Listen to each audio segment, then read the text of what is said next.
యెషయా గ్రంథము 65వ అధ్యాయం. నా యొద్ద విచారణ చేయు వారిని నా దర్శనమునకు రానిచ్చితిని. నన్ను వెదకని వారికి నేను దొరికితిని. నేనున్నాను, ఇదిగో నేనున్నాను అని నా పేరు పెట్టబడని జనముతో చెప్పుచున్నాను. తమ ఆలోచనలను అనుసరించి చెడు మార్గమున నడుచుకొనుచు లోబడనొల్లని ప్రజల వైపు దినమంతయు నా చేతులు చాపుచున్నాను. వారు తోటలలో బల్యర్పణమును అర్పించుచు ఇటికల మీద ధూపము వేయుదురు. నా భయము లేక నాకు నిత్యము కోపము కలుగజేయుచున్నారు. వారు సమాధులలో కూర్చుండుచు రహస్య స్థలములలో ప్రవేశించుచు పంది మాంసము తినుచుందురు. అసహ్య పాకములు వారి పాత్రలలో ఉన్నవి. వారు మా దాపునకు రావద్దు, ఎడముగా ఉండుము, నీకంటే మేము పరిశుద్ధులమని చెప్పుదురు. వీరు నా నాసికారంధ్రములకు పొగవలెను, దినమంతయు మండుచుండు అగ్నివలెను ఉన్నారు. యెహోవా ఇలాగు సెలవిచ్చుచున్నాడు, నా ఎదుట గ్రంథములో అది వ్రాయబడి ఉన్నది. ప్రతీకారము చేయక నేను మౌనముగా నుండను. నిశ్చయముగా వారనుభవించినట్లు నేను వారికి ప్రతీకారము చేసెదను. నిశ్చయముగా మీ దోషములను బట్టియు మీ పితరుల దోషములను బట్టియు, అనగా పర్వతముల మీద ఈ జనులు ధూపము వేసిన దానిని బట్టియు, కొండల మీద నన్ను దూషించిన దానిని బట్టియు, మొట్టమొదట వారి ఒడిలోనే వారికి ప్రతీకారము కొలిచిపోయేదును. యెహోవా ఇలాగు సెలవిచ్చుచున్నాడు, ద్రాక్ష గెలలో క్రొత్త రసము కనబడినప్పుడు జనులు అది దీవెనకరమైనది గాని కొట్టివేయకము అని చెప్పుదురు గదా. నా సేవకులనందరినీ నేను నశింపజేయకుండునట్లు వారిని బట్టి నేనాలాగే చేసెదను. యాకోబు నుండి సంతానమును, యూదా నుండి నా పర్వతములను స్వాధీనపరచుకుని వారిని పుట్టించెదను. నేను ఏర్పరచుకొనిన వారు దాని స్వతంత్రించుకొందురు. నా సేవకులు అక్కడ నివసించెదరు. నన్ను గూర్చి విచారణ చేసిన నా ప్రజల నిమిత్తము షారోను గొర్రెల మేత భూమి ఎగును.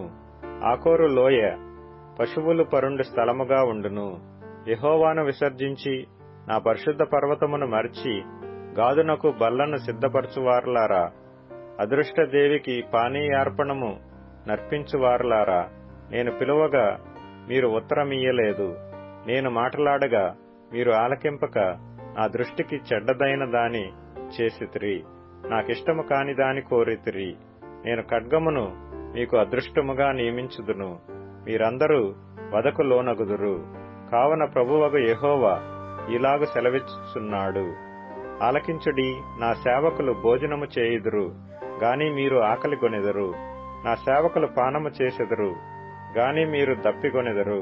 నా సేవకులు సంతోషించెదరు గాని మీరు సిగ్గుపడెదరు. నా సేవకులు హృదయానందము చేత కేకలు వేసెదరు గాని మీరు చింతాక్రాంతులై ఏడ్చెదరు, మనోదుఃఖము చేత ప్రలాపించెదరు.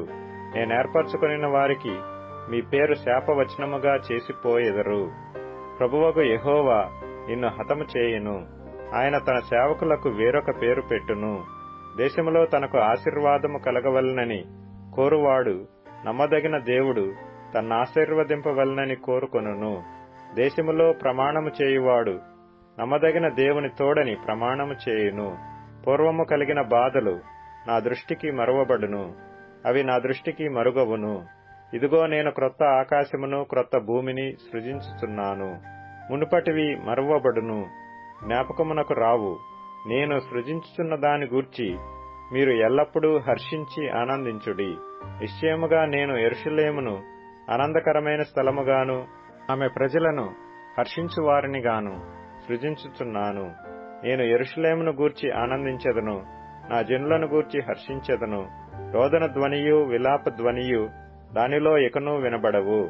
అక్కడ ఇకను కొద్ది దినములే బ్రతుకు శిశువులుండరు, కాలము నిండని ముసలివారుండరు. బాలురు 100 సంవత్సరముల వయసు గలవారై చనిపోవుదురు. పాపాత్ముడై శాపగ్రస్తుడగువాడు సహితము 100 సంవత్సరములు బ్రతుకును. జనులు ఇండ్లు కట్టుకొని వాటిలో కాపురముందురు, ద్రాక్ష తోటలు నాటించుకొని వాటి ఫలములననుభవింతురు. వారు కట్టుకొన్న ఇండ్లలో వేరొకరు కాపురముండరు, వారు నాటుకొన్న వాటిని వేరొకరు అనుభవింపరు. నా జనుల ఆయుష్యము వృక్షాయుష్యమంత యగును. నేను ఏర్పరచుకొనిన వారు తాము చేసుకొనిన దాని ఫలమును పూర్తిగా అనుభవింతురు. వారు వృధాగా ప్రయాసపడరు. ఆకస్మికముగా కలుగు అపాయము నొందుటకై పిల్లలను కనరు.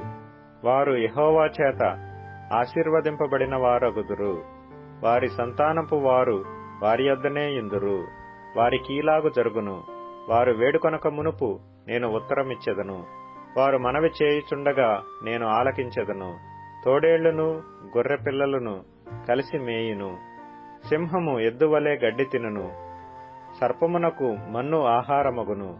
నా పరిశుద్ధ పర్వతములో అవి హాని అయినను నాశనమైనను చేయకుండును అని యెహోవా సెలవిచ్చుచున్నాడు.